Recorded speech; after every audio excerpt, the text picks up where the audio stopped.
to Transit Crisis, Inequality in America, brought to you by the Funders Collaborative for Mobility and Access.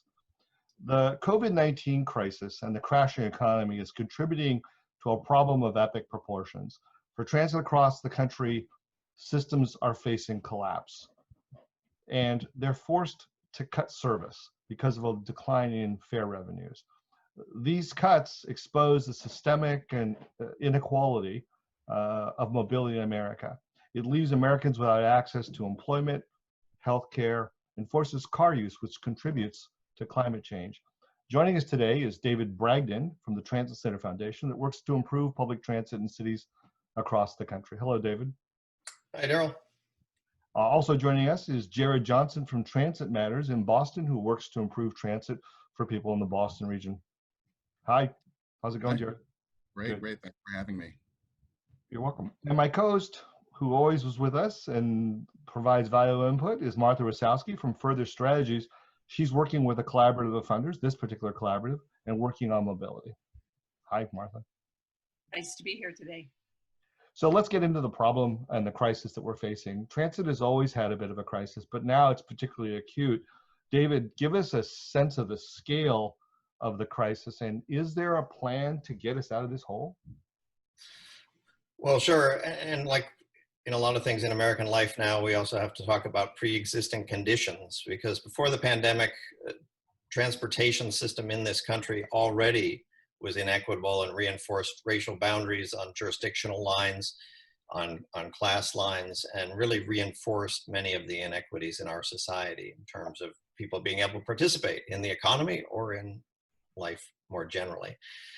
The pandemic has made it that much worse, significantly worse, in terms of transit now facing an existential crisis on a financial basis. The estimates are that over the next 18 months, there may be about a $40 billion shortfall in terms of agencies. It's not just the decline in fares, it's also many transit agencies, and this is another sign of something that wasn't right to begin with, overly dependent on sales tax as a regressive tax, overly dependent on cyclical ballot measures.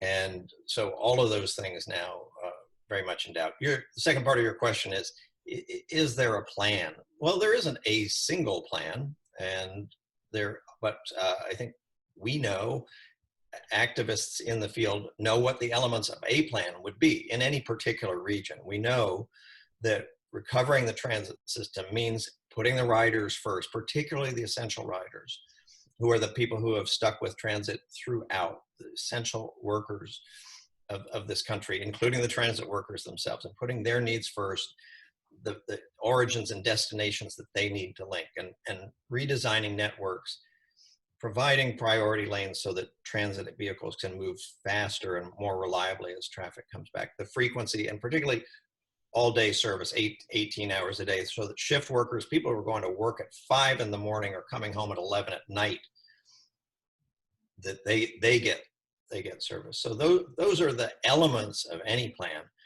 From our standpoint, as a foundation ourselves, as one that focuses on making those changes, we think that advocacy is essential, and community-based activism is the essential ingredient now more than ever. And just as transit is essential to the functioning of cities and the access to opportunity, civic activism is the essential ingredient to making that happen. That's a great summary. Martha, let's unpack that. Let's talk about the extent of resourcing advocacy groups to do the work with advocacy groups. And I know that you know Jarred. Jarred and Martha, let's get your take on it. Martha, why don't you start? Yeah, so thanks for those comments, David. You know, in working with the collaborative of funders and looking at how change happens in the world of transportation, mobility, and access, we pretty quickly realized that it is local advocacy that is at the backbone of any kind of change.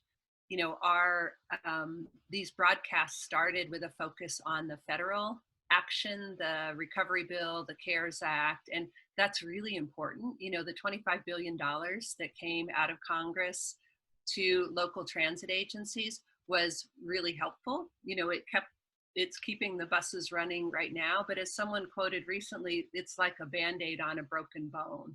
It's not enough. We will need another round of significant funding, of recovery funding. So that's the connection to the federal piece, and we'll keep you updated on that.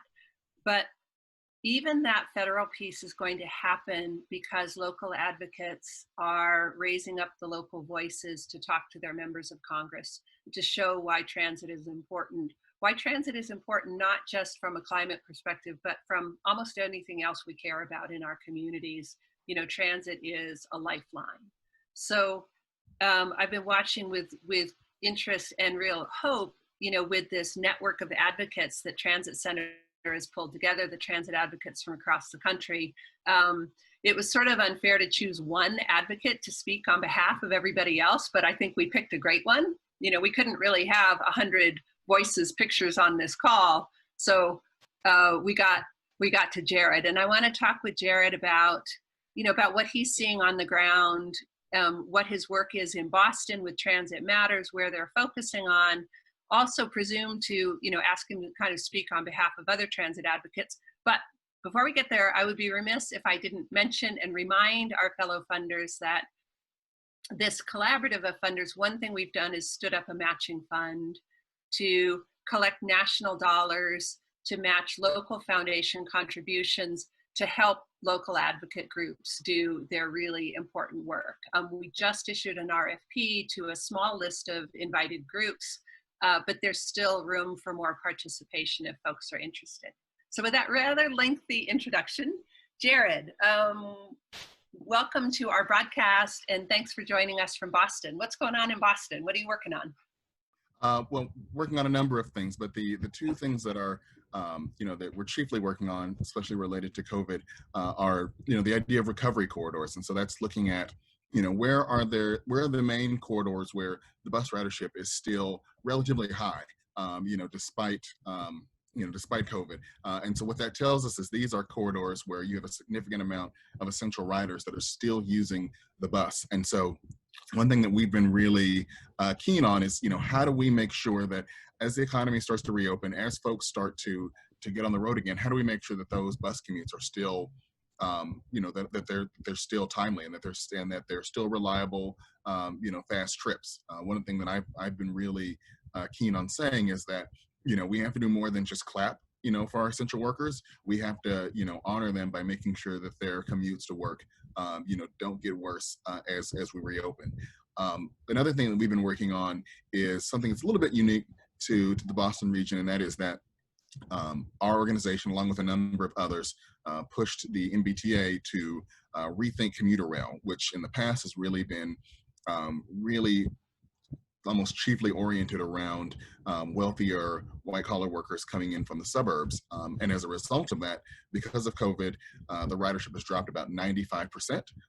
And so, you know, while that's a huge number, it does present an opportunity where in the past, as trains got to some of the inner, you know, core suburbs that are primarily low income and minority, or some inner core neighborhoods within the city of Boston, before, you know, the trains would get there packed. Now there's plenty of room. And so we've been really pushing for the MBTA to, you know, to pilot lower fares and more trips, things like that, that will enable some of those essential workers to get on those trains. And that has a huge benefit because, you know, it allows them to bypass corridors where the T is just does not have enough buses, you know, to run in order to fit the, you know, the need to have lower crowding. And it has a huge benefit for the riders in that, you know, they're able to shave sometimes 25%, sometimes 50 or 60% off of their commute time by using these trains. That's great. So how do you organize this work? What does that look like? Is that getting riders to speak up? Is it going to meetings? What is this transit advocacy? How does that actually play out? Yeah, for our organization, it's interesting. We sort of sit in between a little bit of a, you know, we have some elements sort of a think tank. You know, we have a number of volunteers that help to write opinion pieces, but also actual hard research. But then we also have a little bit, mix of grassroots style. And so, yes, we do organize riders and transit supporters to, particularly we do a lot of social media and online organizing. And yes, that also includes turning up folks to public meetings, make sure that we're speaking in support of things like bus lane changes, and that we have representation at that meeting that's saying, actually, let's push back on the idea that parking is the chief concern. And then it's also, really making sure that we're educating our elected officials, about the importance of transit. So you come from a background of housing? Background of housing, and then also political organizing. Okay, can you connect the dots between, because transportation sort of seen as this wonky thing that isn't, it's not super sexy, but Sure. just, how do you connect the dots between housing, political organizing, transportation work? Absolutely. Well, there's been some really great studies that show that transportation is one of the single biggest, factors that determines someone's outcomes. And that's because it connects you to all of the things that make your life better. And one thing that's really challenging about that is that it's something that really takes a community effort. Right? That if one wants to get a better education. Not saying that it's easy, but there are programs out there for you to do that. If you want to get a better job, there are job training programs, and of course, I'm not dismissing the barriers to that. But one person, can take effort to do those things. If you live in a neighborhood that has poor transportation access, other than moving and uprooting yourself from your community and all the barriers that have to deal with that, there's nothing that one person can do to make transportation better. So it really does take this sort of community effort, and it takes organizing, and it takes connecting that to a number of different facets. And so that's for me where the organizer background comes in handy. And then for the housing side, one of the big reasons that housing is so expensive in so many of our cities is because people are really, really conscious about their time, and so they want to live in a place where they can either walk to work and be very close to work, walk, or bike, or to be next to a train line. And so, obviously, transit is an asset. And so of course that's going to increase, the value of a home or the price of rent. However, if you look at other regions where they have plentiful transit, you don't see that extreme jump in the price because, you have an ample amount of this asset. So, for us, it's about, how can we be expanding transit, whether that's expanding light rail or commuter rail to enable more places to have access to fast transportation, which then allows you to build more housing. And B, how do we make the bus this really flexible, awesome tool in our transportation sphere that really doesn't get enough love? How do we make the bus, for lack of a better word, sexy enough that the bus becomes becomes something that you can have transit-oriented development around? Because there are so many bus hubs in cities that if bus hubs were able to be developed as real TOD tools, I think you would see you'd see a real drop in transit-oriented housing because you'd have so much more supply of it. Yeah. So thanks, Jared. I'm going to ask one more question, then Darryl, you should jump in. But okay. This is sort of a David, Jared question. So David, I know TransitCenter has been pulling together transit advocates from across the country, that you've been doing that for quite a while, but with more urgency and focus in the pandemic. Can you talk a little bit about that network? And I know, Jared, you've been involved in that. Sort of what's bubbling up? What are the common themes from your fellow advocates around the country? Sure. I mean, the reason that our foundation supports Jared's organization, Transitmatters, in the Boston region and their counterparts across the country, whether it's Ride New Orleans in New Orleans or Active Trans in Chicago, a wide range. It really is exactly the way he connected the dots between political action, and those are not dirty words in our book. Political action and lifting up people's voices and riders' voices is what it's all about. Because the marginalization of people affects directly, and disenfranchisement and barriers to participation is directly connected to this lack of actual physical infrastructure access. That is the missing ingredient. It's not a technical problem. It's not even a money problem necessarily. It's a matter of who's in the room when decisions are made, and who's represented and who's not. And the transportation bureaucracies in this country are notoriously opaque and consist of formulaic highway agencies that keep building highways without anybody getting to have a say about it. And you look at where those are built, it's in Black neighborhoods, and who's breathing those fumes? It's Black children who are breathing those fumes. So for us as a foundation, that is why funding advocates and activists, it is the key. You know, we've certainly seen that there's a lot of awareness now of lack of civilian oversight. I don't even like the word civilian because we're all civilians, but civilian oversight of police departments. Absolutely, totally important issue. The same conditions apply in the transportation realm. There's very little accountability in these large agencies. Transit agency boards are mysteriously appointed, often who knows where they're from. So that is why we see organizing as the key issue. You ask what are the issues that are emerging?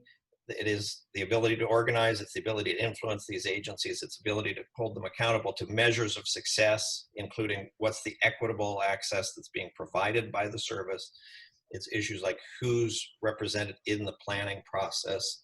And then it's very fundamental. I would love Jarred to talk about the bus. I mean, there's simple things that can be done in terms of bus reliability, the frequency, and the bus shelter environment, all of those things, again, very fundamental things, but they have to be brought to the attention of policymakers and decision makers. The only way to do that is empowering riders. And that's where foundations need to step in and support organizations like Jarred's and his counterparts around the country.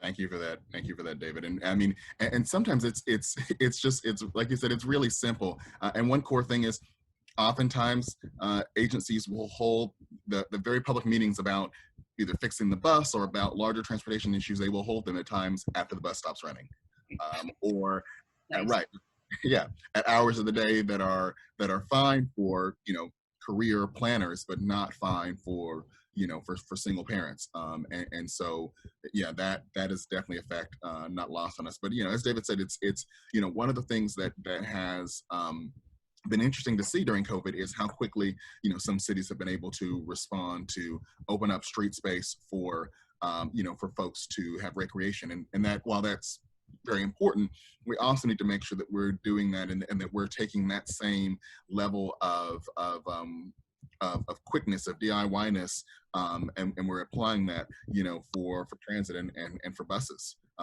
We have a saying in Boston that the pilot is the process, and that too often for things that we know are good, they have been proven almost universally to work and to make riders, especially transit riders, especially people of color and low-income people, to make their life experience better. We need to just do them, and folks can give feedback once it happens, but that we need to we really need to move faster on that. And like David said, there's so many just very quick and sort of easy things that can be done for that. And it's always very, very interesting to have those national calls, because sometimes it's very easy for me to get caught up in the Boston sphere of things, and in sort of what are things like for a large transit agency. And I have some friends in New York City, but it's always very fascinating and very sort of humbling for me to hear from advocates who are working in systems where they have no fewer percentage of low-income people, but they have far less resources. And they don't have trains and commuter rail and subways and all of this. They're really focusing on the bus. And so I think one of the things that I think of, and it's very it's very core to at least my organizing philosophy, is if you start with the bottom up and you lift the bottom up, everybody's going to benefit. There's not a world in which we are resourcing buses and resourcing smaller transit agencies. There's not a world in which that happens where the larger transit agencies aren't also getting their fill. But too often we just focus on, okay, how can we build more trains? How can we build more light rail and what's happening in New York City, and leave out the fact that there are people all over, you know, in the image behind me in places like Lynn, where, you know, where they need access to transit just as much as any large city. So that's definitely not lost on me. Yeah, I think, you know, it is something that really has emerged to me too. And keep in mind, I'm sitting here in New York, and Jarred's in the Boston area, but that some of the mid-sized places, when they really take it on and get creative, can be quite nimble. And I'm thinking of Richmond, Virginia, for example, a city with a tremendous amount of very ugly racial history and discrimination. Over the last several years, really has redesigned its bus network, created some, you know, a fast bus system that really does serve a lot of people, ridership way up. Charlotte, North Carolina, again, you know, southern city. I mean, not that racism is confined to the South, obviously. We've seen that that's not the case, but I'm happen to be giving these southern examples of kind of mid-sized cities that with the right activism and leadership do take some steps that show results pretty quickly. And you don't have to be a metropolis to do some of those things. So Jarred, let's talk a little bit about the role philanthropy has played in your community. The Bar Foundation has been a major player along the Eastern Seaboard looking at transportation. I know they've been supporting an effort to redesign bus systems so that it is more equitable. Let's talk a little bit about, in the current crisis, how is community empowerment or engagement impaired because of the COVID crisis? How are you getting around that? And do you see a better future where the transit system is more equitable? Because it's already pretty equitable. The crisis presents a potential to make it even more unequitable. So how do you see all of that? That's a big question. Yeah, yeah. I mean, you know, one of the most obvious ways that, of course, it's made, you know, advocacy and activism harder is that, yeah, you can't have in-person meetings. And even though, you know, things are starting to open up a little bit in Massachusetts, we were actually having a conversation about this just yesterday about a rally that we're planning to have in order to get the legislature here to act. And we were going back and forth about, what, do we have it on Zoom, you know, or do we have it in person? Well, if we have it in person, you know, we can do that, but we can only have about a half dozen or so people there, or else it starts to make people nervous even just watching it. So that has definitely been a challenge. However, it does present an opportunity, and you know, we definitely need to do more on broadband access. You know, but if you are able to make things, you know, accessible via a phone, and you're able to give folks enough notice so that maybe they can go over to a neighbor's house, there are ways that you can still do outreach, and there are ways in which, you know, there is no black or white, you know, to this. You know, there are issues with having meetings in person, and whether or not the location is accessible for people with disabilities. You know, there are you know, meetings that happen maybe a little bit less so in transportation, but certainly ones that have happened around housing, and you know, some of them probably do happen actually around, maybe not the official city doing it, but neighborhood associations that have meetings in people's homes, and sort of what kinds of issues arise there about people's comfort level in folks' home, things like that. And so, yeah, so, you know, there are definitely some benefits in ways in which, you know, technology can actually, you know, increase access, you know, in terms of having closed caption, having translation services being able to be, you know, done in that way. So, you know, it definitely presents a challenge, but I'm hopeful that, you know, in the future, in a post-COVID future, that we're able to have some kind of hybrid system where folks can, you know, either choose to come to the event, or if you are, you know, a single parent, you know, in between job and picking up your kids, you can join on your phone and be able to give your comment, and not have to be able to devote hours, you know, of your day to go and sit in on this meeting. So, you know, that's, I think, how it's changed that. And to your last question, second part of your question, I do think that there is a huge opportunity here. You're right in that it has definitely exposed inequities, and there are ways in which the response, particularly from the federal government, has just compounded those inequities in terms of, you know, looking at who's getting the PPP loans. However, some agencies have been getting it pretty right. You know, the MBTA, we had a big disagreement with them about their use of police. However, you know, we're not afraid to, you know, laud them when they're doing things well. And I think they have done, you know, given limited resources, they've done a pretty decent job here in Boston. They have really shifted buses to those routes that have a high percentage of essential workers on them. In fact, they've even shifted them from some of the suburban express routes, in order to cover those local routes that are having essential workers. And so, they've done that. They've added a new app they've added a new feature to an existing app that shows you crowding. So, I do think that there are ways in which, either transit agencies themselves or where advocates can push transit agencies to do things here to really center those Black and brown communities, those environmental justice communities, can really center them in this crisis, and that we keep that up afterwards. I think, we're in the midst of a network redesign process here in Boston, where we're sort of really looking at all of our different routes, and hopefully, this process really allows us to take a tabula rasa look at this once it's over and say, we know that these are the riderships. These are the routes that no matter what happens, in the economy or what happens with, pandemic, plague, feast or famine, whatever, that these are the routes that are going to have high ridership. And so let's really put an emphasis on that, and let's build the network out from that. Let's make these groups the core. Basic lifeline service that people basically need as a part of just living. Yeah. Exactly. David, you've talked about this before, and not all of our viewers have necessarily heard those statistics, but your statistics at TransitCenter help to make the case on a bipartisan basis to vote for $25 billion in transit. Can you repeat some of the statistics that you've uncovered around the need for essential workers to use transit? Well, sure. I mean, I think the work that my colleagues Stephen Higashide and Mary Buchanan did earlier in the spring indicated that on an average pre-pandemic day, about a third of transit riders in this country, about 2.8 million people, are in the categories called essential workers.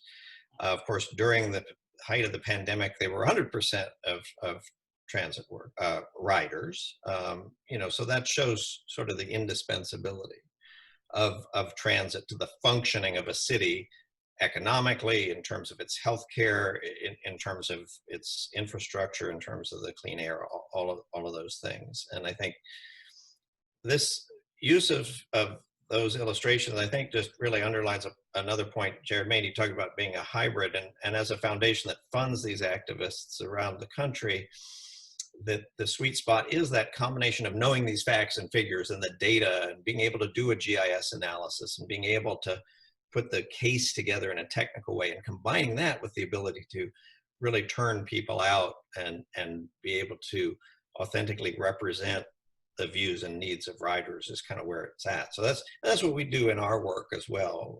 We're like an operating foundation, that we fund the advocates at the regional level, and then we produce the type of figures that I just gave you on an aggregate national basis. Martha, do you have a question? We could talk about this for hours. We can always close this out if you don't have a question. I actually have a closing question that I'll pose now, and we can come back to it later. So often when we talk about transit, we get into the minutia or the acronyms of transit, and we lose touch for the reality for someone. If you could give me a prototypical example of what people are losing, like a type of person. You don't have to name a name of a person, but in the real world, what does it mean in terms of a lack of transit or inconvenient commutes, or how it's impacting people? So we'll come back to that at the end. I'll toss it back to Martha.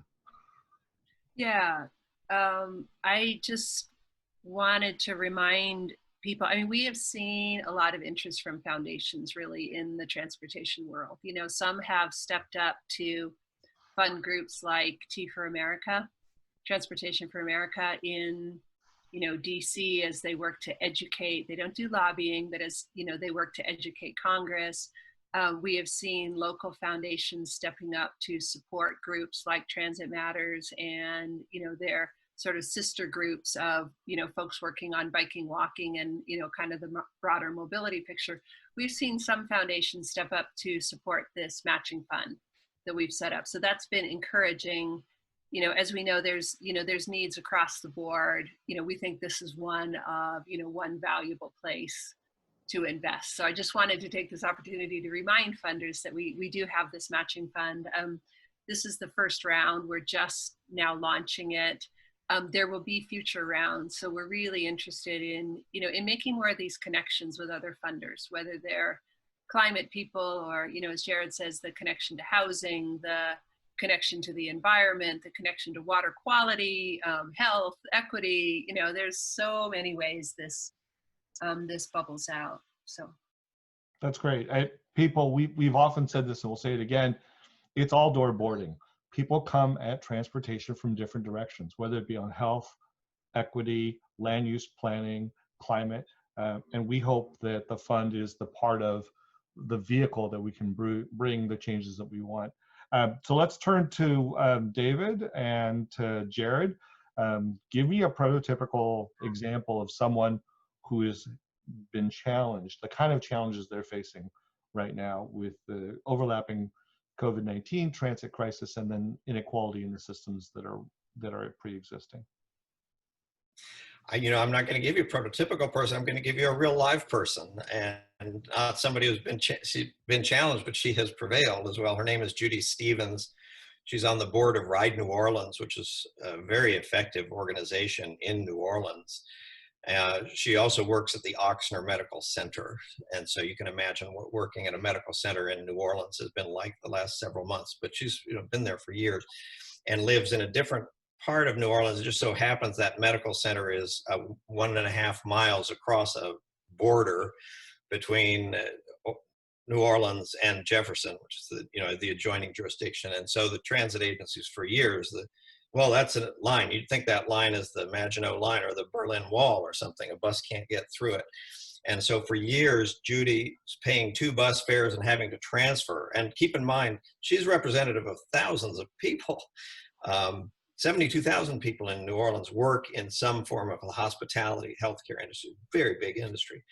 And through Ride New Orleans, this was before the pandemic, this last year, fought, we got to get these agencies together to agree and extend a bus line to get Judy and thousands of other people to work. So there's a story for you. That's a real story. She's saving 30 minutes a day each direction. That's an hour of her time. She's saving the $1.50 she used to have to pay to transfer. She just pays the $1.50 and can go all the way through. That's $60 a month. So that's the type of work that organizations like Ride New Orleans do. That's the voice that they have, and that's the type of impact they can have. And it really adds to economic opportunity and social mobility and justice. That's a great example. Jarred, your example. Yeah. So I'm going to go with my neighborhood. So my neighborhood, Dorchester is one of the large. It's the largest neighborhood by land size, and I think by population in the city of Boston. And the experience of someone is so different, based on if they live, where I live, which is very close to a train, and I think and as long as the red line doesn't derail, my train journey is about 25 minutes to downtown, and that's pretty set. Whereas folks who live about a mile away from me, who don't live close to to the train line, maybe a little bit further, they can face really unreliable commutes that sometimes are 45 minutes, sometimes are an hour and 20 minutes. In fact, our friends at Livable Streets, another Boston-based agency, found that Black riders spend about 64 more hours a year on the bus, and so you really talk about a real degradation of quality of life in terms of being able to get home to spend time with their kids, to be able to go to a school or go to online class and those sort of things. And one of the things that's really people have asked me, well, why do you still fight for transportation, like, for public transit? Soon we're going to have, electric vehicles, and that'll be, we'll just be able to take care of that. And I say, well, there's always going to be people on buses. I mean, even if we get electric vehicles down to the level of a regular car, there are still people who can't afford a internal combustion engine car, even the cheaper ones. And there's studies now that show that there are still there are still environmental impacts related to the tires or brakes or whatever else. And so it's really about, how do we build a world in which people, no matter what mode of transport they choose, can have reliable commutes, people can have clean air in their neighborhoods and can have access to opportunity. And I think that's why we fight. And so, like I said, I'm fighting for all of those folks who have to spend 64 more hours on the bus, who have some of the longest commutes, in the city of Boston, and are, taking those long commutes to go to jobs that don't pay them as well. And so that's who I fight for. That's a great example. It's the kind of example that exists across the United States, whether or not you're in a large town or a small town, or even in the country. And that's what our fund is trying to mount. I think we'll close it out unless there's anything else anyone would like to add. Anything else? No? All right, we'll close it out. Oh, go ahead, Mark. I just say, thank you, both of you. And I find myself encouraged by this conversation, that, knowing that you are working so hard on this. And as you say, there's not a plan, but there's kind of a plan. And I think we'll get there, because I think transit is essential to the functioning of US cities on so many levels, and it will recover. We will get there. So thank you for joining us. We'll be back next week with guests to talk about what's going on in federal policy. We're going to be looking at the inequality at the federal level as well. And we look forward to see you then. If you like this video, subscribe and give us your thoughts. We appreciate your time. Have yourself a good day. Bye-bye.